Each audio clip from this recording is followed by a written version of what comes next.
Hey guys, welcome back to my channel. Today I wanted to show you my worst performing Udemy courses. Now this might sound like a weird idea for a video because I know everyone's always asking me what are the best courses, which makes the most money, how do you make all your money, but I really wanted to show you guys a bit of the other side and show you some of the courses that I've made which have made pretty much nothing, in the hope that it will help you work out which ones you should avoid making in future. I'm hoping you can learn from my mistakes and avoid replicating them.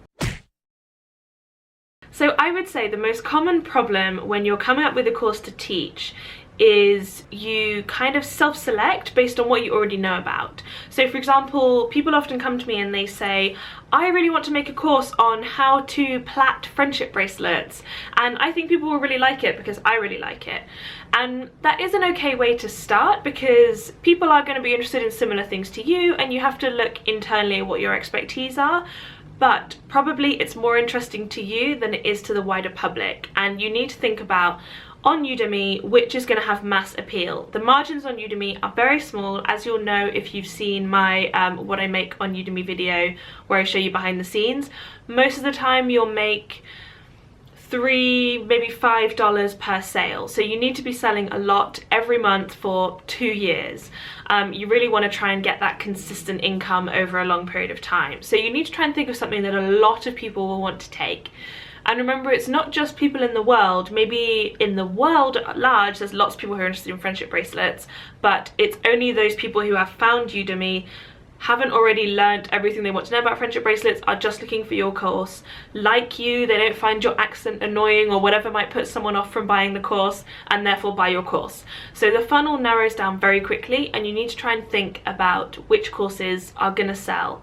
So you need mass market appeal and people who are willing to pay to have that problem solved. So maybe I love friendship bracelets, but that's something I could just look up on YouTube or ask a friend about. I might not want to pay money for a course. It's not a very high pain point of something that I want to learn about in order to fix. So let's have a look at which of mine have done the worst. So a lot of my poorly performing courses unfortunately are collaborations, and similarly my best performing courses are also collaborations, but I think that speaks to what I was saying earlier about how I would meet someone and I would think they're really interesting, they're very charismatic, I really love what they're talking about, and I would think that that would therefore make a good course. And actually they've been things that haven't really been that popular on Udemy. Possibly they're popular on other sites, maybe there's something that someone is more likely to pay for one-on-one consulting for. So for example, the healthy eating diet one, she is a very successful one-on-one consultant. She does lots of Skype sessions helping people improve their diet and improve their energy, but maybe people don't want a course on that, maybe they want a kind of one-on-one coaching. Then these ones about being a workshop leader and personal effectiveness, I think probably aren't very good search terms. They're not a popular thing that people are searching for, and although the content in them is really good and really interesting and would be valuable to people, I found it difficult to get the title to be kind of catchy enough and something that people are searching for. And even now, if I could play around with the titles, it's too late because the content is structured around the title that we had in mind. So sometimes I do change the titles, but really you need to decide your whole concept and your whole kind of A to Z of what you're going to teach from day one and fit it in with the search terms. Now, both of these two courses we decided to aim at students or young people, and I think that was our first mistake.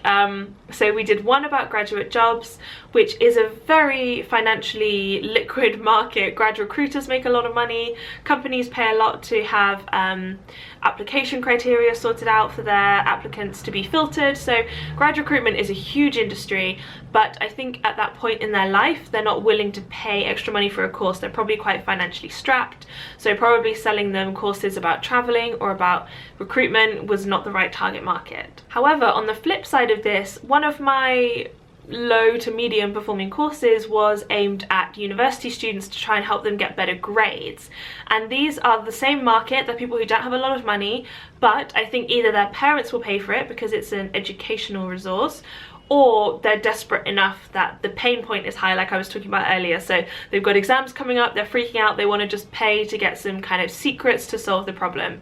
Whereas going traveling and looking at saving money traveling isn't such a high pain point. So you kind of want to combine the two of is there enough people who are interested in it and who will find you, and the search terms, all that kind of thing. And then is the pain point high enough that they're going to pay real money for it and choose you compared to any other resources like YouTube or books or in-life teaching. And then finally, badminton. This is one that was probably just too practical to try and teach in an online course. You really need to be physically there with your coach. You need to be playing a lot. There's a lot of practice involved. It's not necessarily so much on the theory side. Badminton is the kind of thing where you need to just be going out and playing every weekend, and then have coaching sessions, probably as part of a group, where the coach watches your technique and gives you specific feedback. So I think that one doesn't really suit an online course structure. So with all of these courses, there are definitely learning points to take away, and I have learned so much from doing these. I would say there are instructors on Udemy who do lifestyle courses that make an absolute ton. I know there's one about making sourdough bread where she makes crazy amounts every month.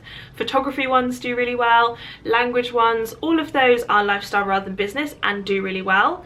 But I think it's important that you consider the lessons that I've learned from this to try and work out why you shouldn't invest your time into making a particular course. For me, making a course takes about a week of full-on intensive creation.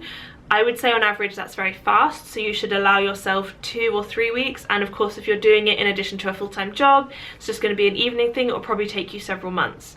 So you don't want to invest that time lightly. And yes, you might think that a course is going to be popular because it's something that you would buy, but you need to try and do some research and be honest with yourself about, is the market big enough? Are there a lot of people in the world who are going to find this course and choose to pay for it? So I really hope that's been useful to you. Let me know any other Udemy related videos that you want in the comments down below. I will make them for you. Don't forget to subscribe, and I'll see you guys in my next video. Bye!